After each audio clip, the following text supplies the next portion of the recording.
Pemirsa, Anda masih menyaksikan Economic Challenges dan kami akan menampilkan timeline mulai dari Undang-Undang Cipta Kerja disahkan tahun 2020 sampai keluarnya Perpu Cipta Kerja di akhir tahun 2022 kemarin.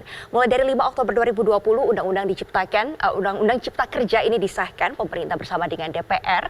Lalu pada tanggal 4 Mei 2021 setelahnya Presiden Joko Widodo membentuk Satgas Percepatan Sosialisasi Undang-Undang Cipta Kerja. Namun seiring berjalannya waktu pada tanggal 25 November 2021, Mahkamah Konstitusi menyatakan Undang-Undang Cipta Kerja inkonstitusional bersyarat.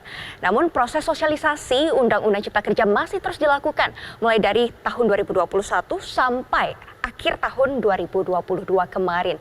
Selanjutnya, pemirsa, kalau kita lihat di tahun 2023 pada 2022, maksud kami pada bulan April sampai Mei 2022, DPR mengesahkan revisi Undang-Undang Pembentukan Peraturan Perundang-undangan yang memuat metode pembuatan regulasi secara omnibus sebagai salah satu syarat dari Mahkamah Konstitusi. Dan pada tanggal 30 Desember 2022, Presiden Jokowi mengesahkan Perpu Cipta Kerja. Dan saat ini di awal tahun 2023 sejumlah masyarakat mengajukan gugatan uji formal Perpu Cipta Kerja ke Mahkamah Konstitusi.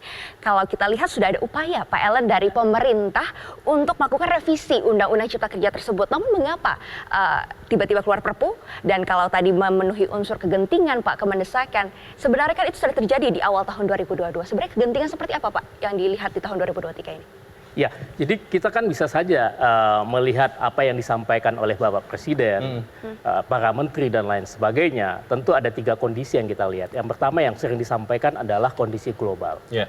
Presiden seringkali mengulang, mewaspadai bahwa pernyataan dari IMF, ya Kristalina menyampaikan, sepertiga dari negara-negara dunia ini akan kena krisis. Kalau itu hitungannya, Presiden selalu bilang kan 70 negara. Yang sudah pasti kan dari 30 sudah masuk. Sudah antre jadi pasien IMF. Sudah. Nah ini kan mempengaruhi. Kenapa kita lihat di saat-saat di kuartal 4 jadi soal itu, kita lihat World Bank, kemudian IMF, mengkoreksi pertumbuhan forecast yang 2023 berapa kali? 3 kali. Ini artinya semakin kondisinya semakin ketidakpastian. Nah, oleh karena itu tadi Pak Menteri sudah bilang, pemerintah harus siap sedia dong. Pemerintah harus memikirkan proyeksinya ke depan, policy-nya harus disiapkan. Nah, kita kan belajar dari pengalaman krisis sebelumnya.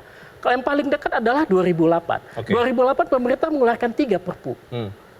Zamannya Pak SBY. Dan itu semuanya untuk antisipasi krisis. Pada saat krisis subprime mortgage itu ya? Antara lain. Di Amerika dan di Uni Eropa. Nah, pemerintah kan harus menyiapkan policy-nya. Itu. Nah, jadi kondisi global ini tidak hanya persoalan tadi tensi global, perang Rusia-Ukraina, kemudian ada tensi China dan Amerika. Jangan lupa ada BRICS dengan G7 dan lain sebagainya. Kemudian harga minyak dan pangan masih cukup tinggi karena ada disrupsi rantai pasok dan lain sebagainya. Kemudian terjadi inflasi global sehingga penurunan daya beli di Amerika, di Inggris, kemudian di Eropa. Kemudian juga suku bunga global naik juga sehingga memperebutkan dana investasi di berbagai negara itu menjadi soal. Tapi pertanyaannya Pak ini dulu yang jadi dilihat. Saya cuma begini, saya ingin menjelaskan kondisi global. Kondisi dalam global tadi sudah disampaikan oleh Pak. Ini kita mempunyai persoalan bahwa pertumbuhan kita berapa? 5,3%. Atau bahkan di forecast di 2023 di bawah itu. Padahal kita punya PR, backlog tenaga kerja yang harus masuk kerja formal itu sangat besar sekali. Baik, saya ingin bicara soal formilnya dulu Pak Ellen. Ini kan Undang-Undang Cipta Kerja yang dikatakan MK inkonstitusional bersyarat, diberikan waktu sampai akhir tahun ini. Ini kan masih bulan 1 Pak, masih ada 10 bulan sampai ke bulan 11. Kenapa kemudian tidak diubah oleh pemerintah dengan bentuknya undang-undang, tidak perlu perpu? Karena kalau melihat konstelasi politik misalnya di DPR, kalau takut diganjal oleh Pak Melki dan kawan-kawan di DPR, itu kan semuanya bisa mendukung undang-undang Pak. Kenapa harus perpu sih Pak? Nah jadi kan begini tadi, persoalan ketidakpastian itu kan menyebabkan kepastian untuk melakukan investasi atau tidak. Nah jangan lupa, makanya membaca Perpu Cipta Kerja itu kan tidak sepotong. Itu kan banyak sekali yang diatur. Tenaga kerja adalah salah satu bahagian. Hanya salah satu klaster? Salah satu bahagian. Tetapi jangan lupa, di situ ada namanya Lembaga Pengelola Investasi. INA. INA sudah berkomitmen untuk 32,2 billion US dollar. Itu kalau dikonversi mungkin sekitar 450 triliun. Ini investasi loh. Nah, kemudian di situ adalah pelaksanaan bagaimana kita mempermudah sistem pelayanan perizinan. Maaf, maksudnya yang Ina tadi itu maksudnya apa Pak? Kalau kemudian kita tidak keluarkan Perpu tidak jadi investasi, begitu maksudnya? Artinya kan begini, kan investasi itu bukan investasi jangka pendek. Investasi jangka panjang, 5 tahun, 10 tahun. Mungkin Pak Anton lebih tahu. Kan saya harus memperkirakan apakah pemerintah dan DPR bisa menyelesaikan dalam waktu 1 tahun ini.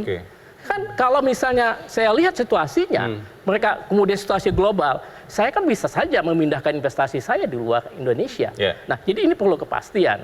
Nah, itu tadi disebut adalah kenapa memilihnya Perpu, bukan undang-undang? Kan salah satu adalah aspek global, kemudian aspek dinamika di dalam. Kita membutuhkan percepatan perluasan lapangan kerja, kita punya backlog sekitar 53 juta, 2,71 adalah angkatan kerja baru yang harus diserap.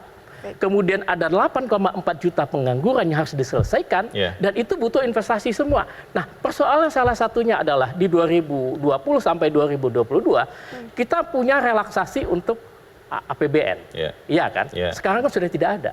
Defisitnya hanya boleh 3% dari PDB. Sekarang kan tidak, kita kan ketat sekali. Nah, dari mana sumbernya itu untuk menutupi ini? Harus dari investasi. Itu kan rumus umum.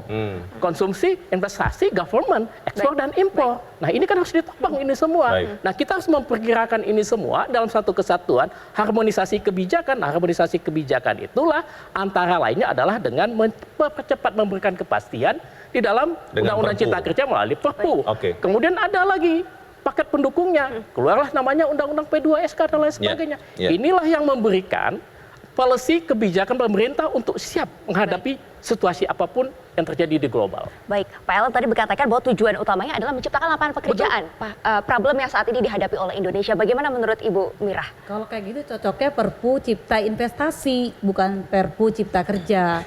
Karena kenyataannya Perpu Cipta Kerja kemudian tadi merugikan pekerja buruh gitu loh. Kenapa yang disasar itu hak-hak pekerja buruh yang dikurangi? Nah, ini kan terjadi Perpu Cipta Kerja, pengurangan gitu loh. Contohnya apa sih Bu yang paling nyata? Pertama tadi upah. Makanya sebalik lagi ke upah, ada pertumbuhan ekonomi harus atau inflasi, karena PP-nya tadi masih berlaku. Pasal penutup bahwa PP masih berlaku, PP terhadap Undang-Undang Cipta Kerja, tapi Undang-Undang Cipta Kerja nggak berlaku. Ini kan ambigu gitu loh, kontradiktif. Artinya PP 36 terkait dengan pengupahan dari Undang-Undang Cipta Kerja turunan masih berlaku. Mau dibulak-balik gimana pun juga tetap aja masih berlaku gitu loh. Nah, balik lagi ke situ. Jadi ada pengurangan upah. Pesangon itu dibayangkan ya, kalau misalnya kawan-kawan hampir 20 tahun dapat 9 bulan gaji, kalau sampai 20 tahun. Tapi ada kawan-kawan ini yang mundurkan diri itu dari 9 bulan dikali lagi itu cuma dapat 0,5% gitu loh. Dari gaji 1 bulan? Dari pesangon 9 itu dikali lagi 0, cuma dapat 0,5%-nya tadi. Nah, kemudian kawan-kawan yang lain hilangi UMSK, upah minimum sektor kota kabupaten. UMSK itu sangat penting untuk membedakan sektor otomotif misalnya dengan sektor kaleng kerupuk nih, pabrik kerupuk. Karena beda nggak boleh. Ini hilang nih. Jadi sama semua. Kalau sekarang katakan Pak Anton tadi misalnya, ini semua sekarang dunia pekerja ini pengen yang bebas oleh outsourcing. Pak, kalau di Eropa iya. Karena apa? Mereka itu hanya concern per jam, $100 per jam. Dengan jaminan sosial yang sudah tercover dengan baik, pendidikan gratis, kesehatan gratis. Kalau Indonesia belum bisa gitu. Balik lagi ke Undang-Undang Dasar 45. Tiap-tiap warga negara berhak mendapatkan kehidupan pekerjaan yang layak bagi kemanusiaan. Jadi kita hanya menginginkan, tolong dihitung lagi dong komponen hidup layak. Dulu ada tuh KHL, komponen hidup layak. Itu lebih fair, lebih rinci gitu loh daripada yang sekarang. Pak Anton, menanggapi Pak, silakan Pak. Saya ingin komentari 2 hal. Pertama yang dikatakan Pak Ellen tadi ya. Saya pikir gini ya, jangan kita melihat kita yang tahu persis kondisi dalam negeri. Si investor kan tidak tahu. Jadi masih menunggu setahun, dia masih ada uncertainties ini nanti jadi atau tidak. Sedangkan kita mendesak adalah dia itu segera memutuskan masuk. Itu makanya kenapa Bapak kelihatannya mendukung pemerintah tidak menghabiskan jatah waktu sampai November 2023. Namanya kan politik, uncertainties. Bahwa punya keyakinan berhasil, barangkali kita punya keyakinan karena didukung partai pendukung yang besar, tapi tidak ada jaminan kan? Karena menjelang 2024 ya, mungkin 2024 mulai berubah ya. Mungkin Pak Melki, kedua, mungkin Pak Melki tidak lagi mendukung Pak Ellen dan teman-teman begitu, siapa tahu ya. Namanya sekarang ini tahun politik. Silakan lanjut. Itu satu yang kenapa dianggap mendesak dari kacamata investor. Nah, kedua, penciptaan lapangan pekerjaan itu hanya bisa kalau ada investor yang mau datang. Investor mau datang kalau ada iklim investasi yang baik. Kalau menguntungkan. Nah, iklim investasi kita itu yang sebenarnya gini, Bu Mira. Dulu pada waktu pembicaraan Omnibus Law, buruh terlibat.